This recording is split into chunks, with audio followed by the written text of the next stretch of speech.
Kan ibu adik kecil ya. Iya. Jadi ini berapa sih sebenarnya? 170 per berapa ya?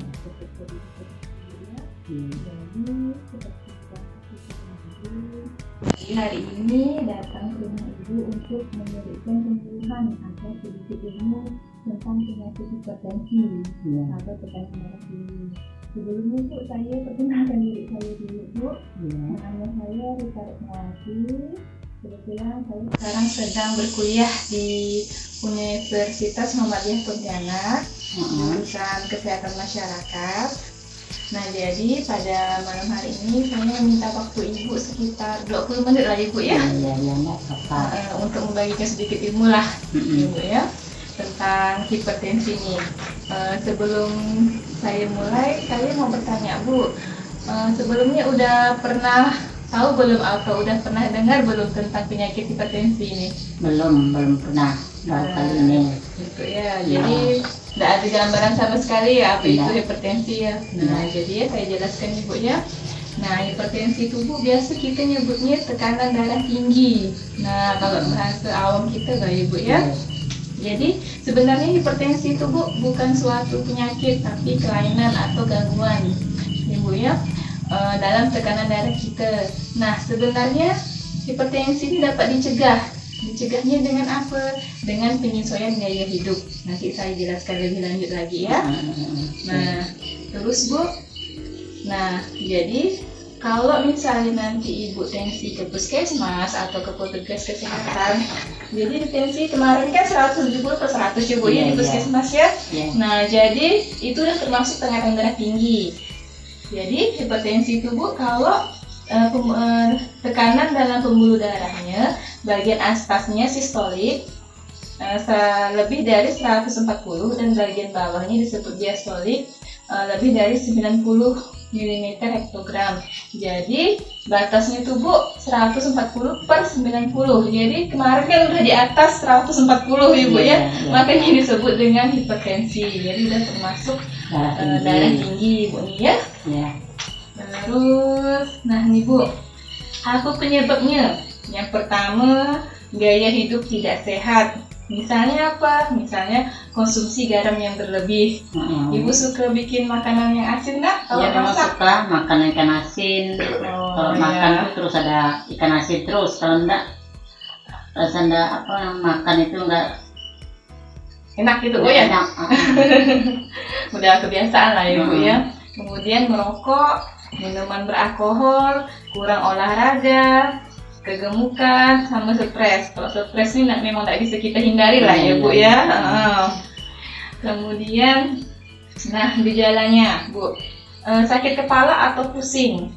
Kadang-kadang ini tadi pusing, nah terus sering sebal-sebal ya Bu ya. Terus selain pusing Bu, gejalanya itu rasa berat di tekuk atau di leher ya. Kemudian letih, napas pendek, sesak napas, telinga berdengung, sulit tidur.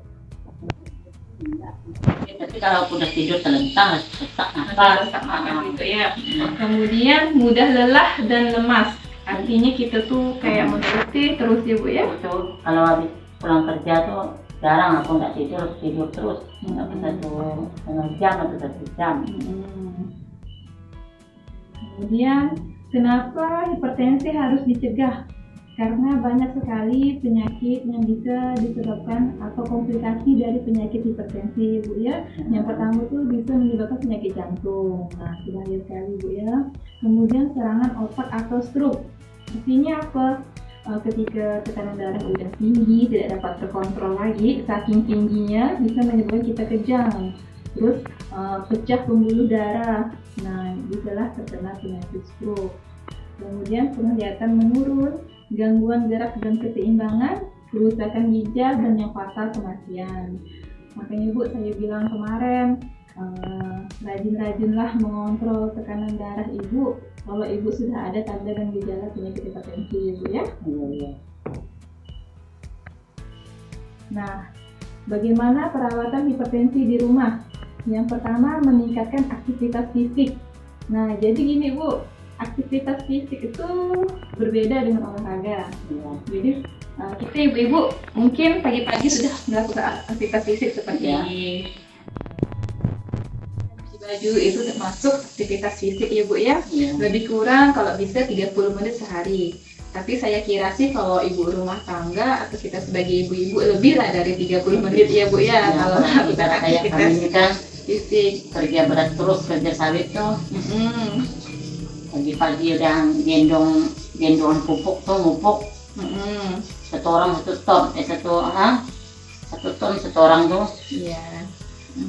Tapi di sini ibu harus bedakan apa itu aktivitas fisik sama olahraga. Nah, kalau yang tadi saya sebutkan itu termasuk aktivitas fisik Bu, kayak ibu menggendong pupuk segala macam gitu ya. Nah, terus di sini kan Bu, cara perawatannya olahraga yang cukup. Kalau olahraga kita benar-benar harus menyediakan waktu untuk olahraga. Misalnya jalan subuh, jalan pagi, jalannya agak dicepatkan gitu Bu ya. Ada iramanya, ada gerakan tubuh, ada tangan, gerakan tangan sama gerakan kakinya ya Bu ya. Jadi harus beda antara olahraga sama aktivitas fisik ya Bu ya. Iya.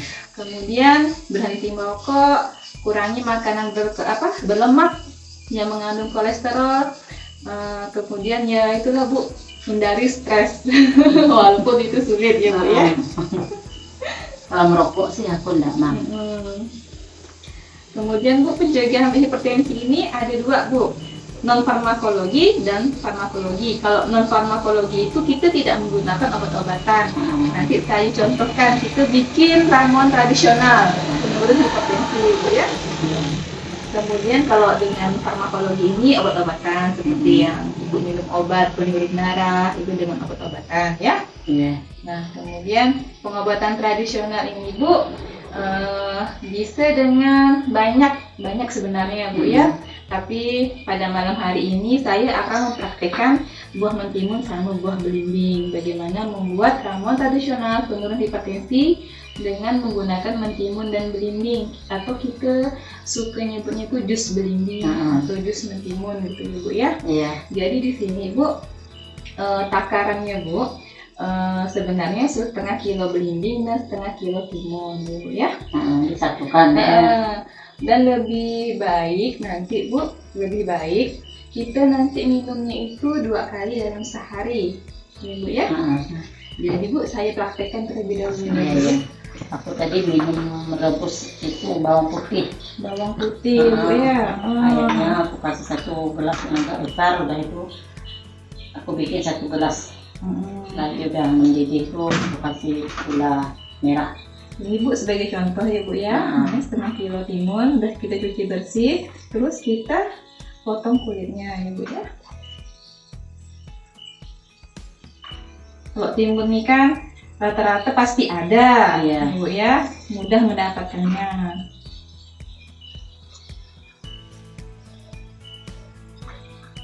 Kalau belimbing ini belimbing manis atau asam ini? Kalau belimbing Bu, usahakan yang manis lah ya Bu ya. Takutnya kalau yang asam nanti muncul lagi penyakit lambung. Lambung Ya.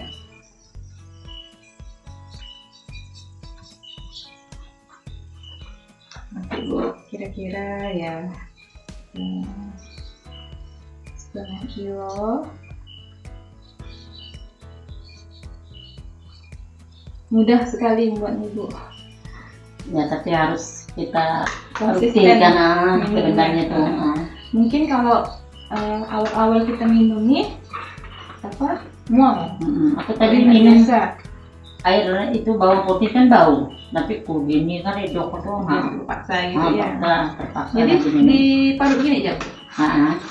Nah nanti kan Bu, habis kita parut gini, nggak usah tambah air lagi bagusnya. Oh, dimakan gini aja. Nanti ada airnya. Oh, air ini aja kan? Nanti ada airnya. Disaring pakai saringan teh. Disaring boleh, Nggak disaring langsung pun pun boleh. boleh. Karena kan mudah memisahkannya. Karena kalau kita makan begini pun kan enak gitu Bu ya.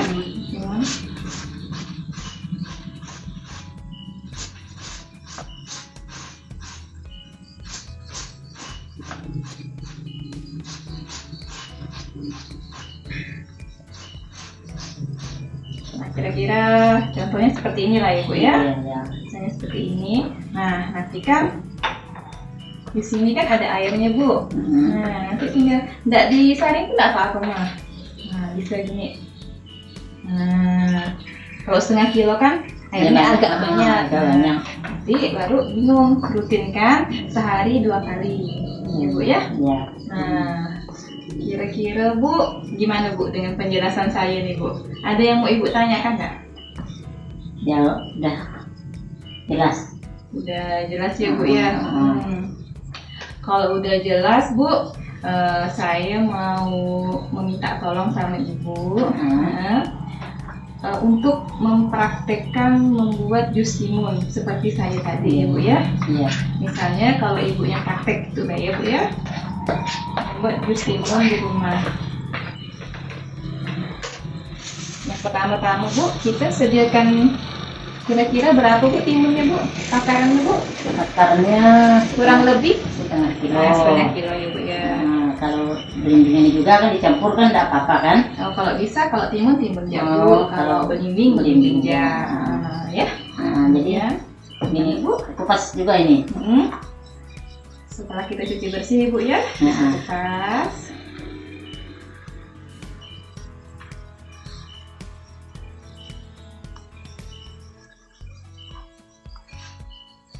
Dan sampai rumah nanti dan kalau ada adik aku yang sering lebih lagi dari aku, dia tuh biasa sampai mau dekat 200 dia tuh darahnya tuh.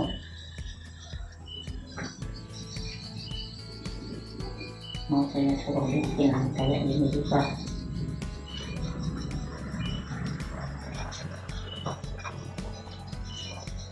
Ya Bu, kemudian kita taruh dulu ya.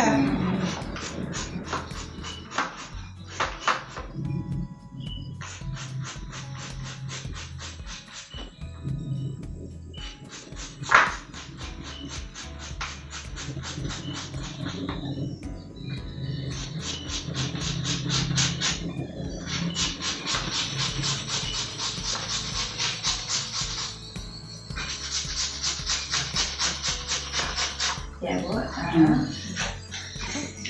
Kemudian kita boleh ditarik atau boleh langsung ya Bu ya. Kan Sehari Bu dirutinkan berapa gelas Bu? 2 gelas. Dalam sehari ya Bu ya. Misalnya 1 gelas pagi, 1 gelas sore. Jadi sudah jelas ya Bu ya? Udah Nggak ada yang mau ditanyakan lagi. ya udah. Nah, ini kan ya cukup jelas. Nanti kalau ada yang perlu ditanyakan lagi boleh bertanya. Tidak sama saya pun nggak apa-apa Mas. Misalnya ke petugas yang lain gitu ya Bu ya. Iya. Jadi Bu, terima kasih ya Bu ya. Malam-malam saya sudah mengganggu waktu Ibu ya Bu ya. Ya. Semoga penjelasan saya ini bermanfaat, menambah ilmu Ibu. Dan jangan lupa ya Bu ya, dikasih tahu sama orang lain, Ya. sama keluarganya ya Bu ya. Jadi ilmunya nyebar, bermanfaat gitu Bu ya. Akhir kata saya ucapkan selamat malam ya buat Ibu. Selamat malam. Semoga Ibu sekeluarga sehat selalu ya Bu ya. Ya, saya juga terima kasih. Terima kasih ya Bu ya. Ya Bu ya. Sama Bu.